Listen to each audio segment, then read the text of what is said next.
That's a Volvo Ocean 65 deck, made in France, being fitted to a hull made in Italy. It's one of the major construction steps, and it's happening at Green Marine in the UK. A strong and precise bond is absolutely critical. That's some serious precision.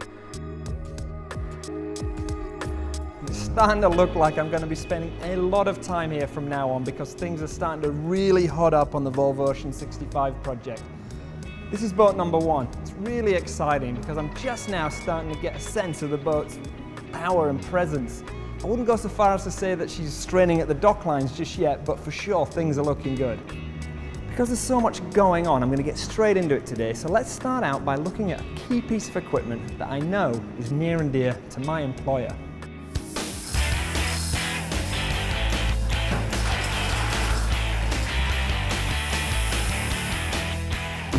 So I'm meeting with Chris Weir from RK Marine. He's installing the Volvo Penta D2 75 engine into the boat. So there it is. Well, we haven't done a good day today. We've got the D2 75, Volvo's biggest compact engine, fitting this racing yacht. And is it fitting? Is it going in okay? Yes, it's going in. We're doing a dry run first, just to make sure everything's right. We want to get this one right first time. Next one's perfect. So I asked Chris about some of the important services that the engine provides. We're using the engine to run the hydraulic systems, the other electrical systems, Water maker, so forth. It's just doing a vast array of work. because it powers the keel, right? Exactly. This is the heart of the yacht. Without this, they're not going anywhere. Without this, they're screwed. Exactly.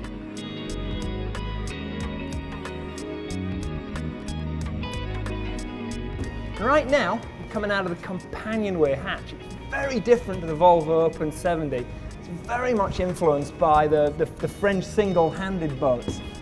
This lip that I'm sitting under here doesn't seem that big, but it's going to make a huge difference in protecting the crew. Here's another thing that we saw, another French influence, something that we saw in the last race on board Groupama, central winch. Didn't seem to hurt those guys, so hopefully this is going to be a neat feature that's going to really be a big bonus for the Volvo Ocean 65. This one here, near and dear to my heart, this is a camera bump. Under here we're going to have a pan and tilt camera. Very proud of that. Nice piece of kit. Now this bump is great, camera bumps are great, but this is here for crew comfort and more importantly, crew safety. This scallop here, this shape built into the bump, is here to deflect waves and water, keep it out of the cockpit and away from the crew. Should make life a little bit more bearable, but most of all it'll make life safer. So here we can see the front end of the halyard tunnel. On a boat where the mast goes into the boat, water always gets inside the boat through the mast, but with a deck step mast like this, and therefore no mast hole, it should be much drier inside the boat. Later on we'll go and look at the mast step, the actual mast step that locates it here, and we'll see the halyard organizer that takes all the lines back through to the pit winch.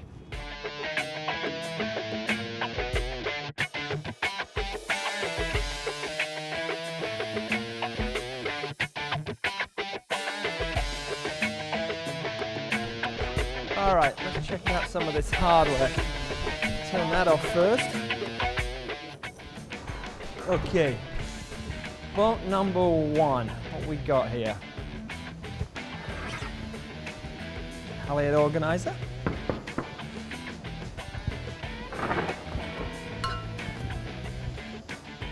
There's the mast step. The mast will drop down onto that. That's a big old piece of kit there. This is the halyard organizer that will go at the front of the tunnel, just after the mast. As you can see, all the halyards will come through these holes here. Other smaller control lines will come through these ones. Well, I just love looking at all this hardware. I could just do it all day, and I really do need to get a life. Dave's just reminded me that tonight we've got a ferry to catch. Tomorrow we're going to be finishing the sails off in France. Let's go.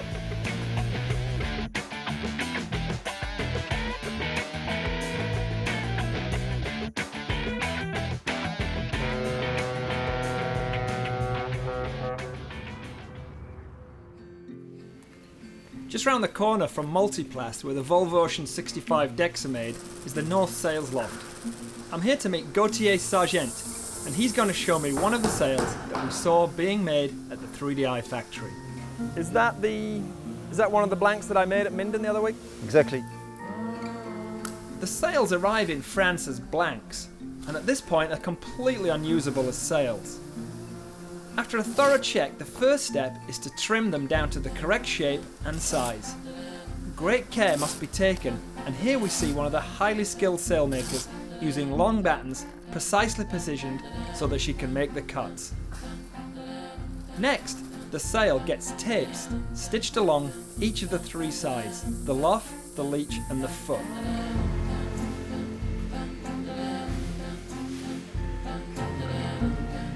Tensioning lines are fitted to the sail at this point, and then the sails are fitted with batten pockets. Because these are furling head sails, the battens are vertical rather than horizontal. You know, it always amazes me though with these sails, it's so stiff, isn't it? It's like... Yeah, well, that's the key to it. Stiffness is like what makes them good.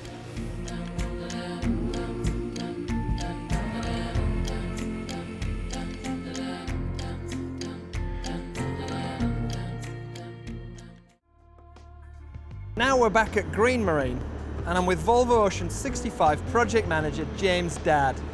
He's down here making some last minute checks before the keel bulb and fin are put together.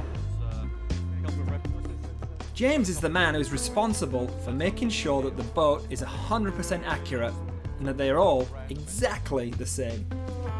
I've got a question for you. Will there be lasers? There will be lasers.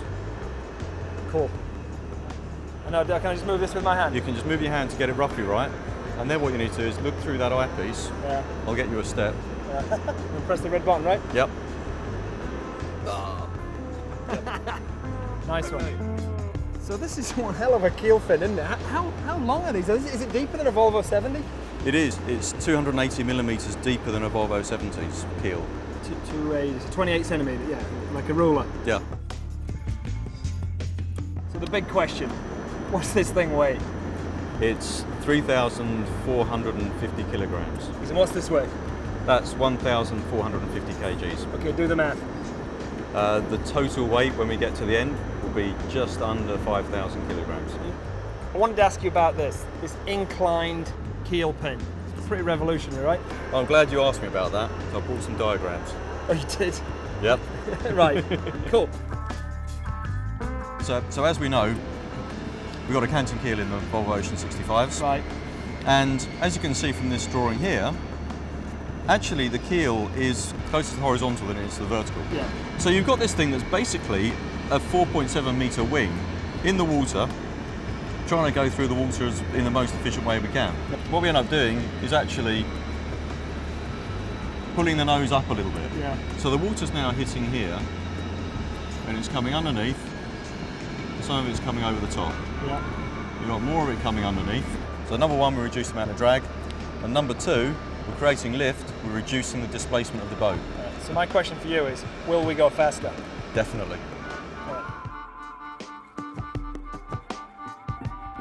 So I'm underneath the hull, looking at the inclined keel pin that James was telling me about earlier.